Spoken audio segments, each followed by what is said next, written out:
Deep beneath the southern Indian Ocean, two tectonic plates are pulling apart at a long-term rate of about 6.3 centimeters per year, roughly the width of a human hand. On April 26, 2024, instruments resting on the seabed recorded the floor sinking by 4 meters as the valley widened and erupted. In a matter of hours, a process usually described as slow and continuous released decades of accumulated deformation. This illustrates the traditional conveyor-belt model of seafloor spreading. In this view, magma rises steadily at the center, solidifies, and is carried away equally on both sides. These geological patterns are records averaged across thousands or millions of years. This average can hide the manner in which motion occurs, leaving it unclear if every centimeter happens gradually, or if the motion is produced by long pauses interrupted by sudden jumps.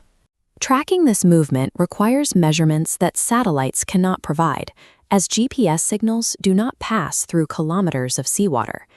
These ridges are also far from the dense networks of land-based seismometers needed to precisely locate seabed activity. In February 2024, researchers used the vessel Marion Dufresne to deploy the OHA-GEODAMS observatory directly onto a segment of the southeast Indian Ridge, roughly 2 kilometers below the surface.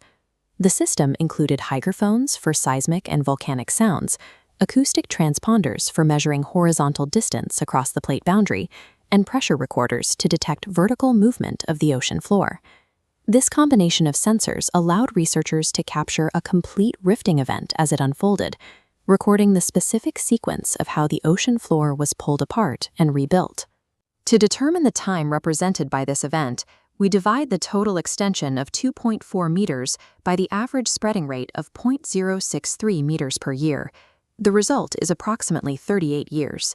The acoustic transponders measured this extension using sound. By calculating the round-trip travel time of a pulse between two stations, researchers could detect horizontal movements significantly smaller than the meter-scale changes produced by the rupture. These mechanical calculations show a single geological episode releasing nearly 4 decades of stored tectonic spreading at this ridge segment. The event began at 1956 UTC with a series of small events, followed 13 minutes later by a magnitude 4.9 earthquake beneath the axial valley. The seismic activity then migrated more than 8 kilometers southeast before a second sequence traveled 9 kilometers in the opposite direction. These sources moved at 2 to 3 meters per second. This migration traces the path of an advancing dyke, a sheet of magma forcing its way into the crust.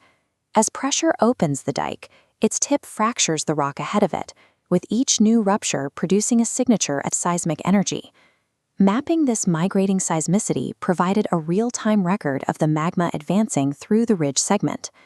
At 2103 UTC, the valley floor began to drop in steps at an average rate of 5 centimeters per minute.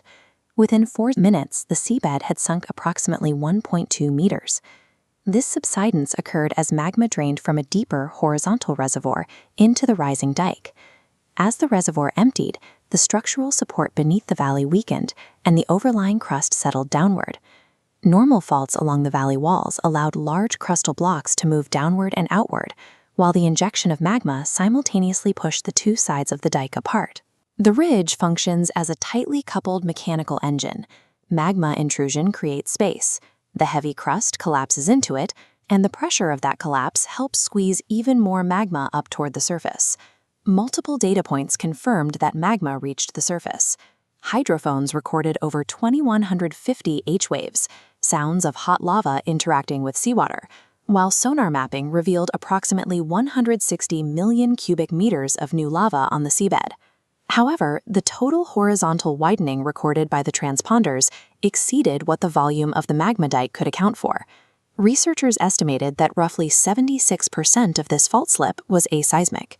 The rock moved smoothly and silently, producing substantial physical change with comparatively weak shaking. This sudden mechanical shift reorganized stress across the connected system, triggering subsequent earthquakes at neighboring transform faults shortly after the dike stopped advancing. The birth of oceanic crust is a reorganization of stress across an interconnected network of faults, much of which occurs without generating the seismic energy detected by traditional land-based sensors. These results depend on elastic models and specific ridge conditions, such as magma supply and crustal temperature, which vary across the global ridge network. But the event clarifies the meaning of the 6.3 centimeter per year spreading rate. It is an average assembled from long, quiet intervals and rare episodes where meters of change happen almost at once. On April 26th, this ridge segment behaved like a loaded mechanical system, releasing decades of accumulated spreading in a matter of days. The Earth's ocean floor forms through the sudden fracture of solid rock, the collapse of deep valleys, and the violent cooling of new ground.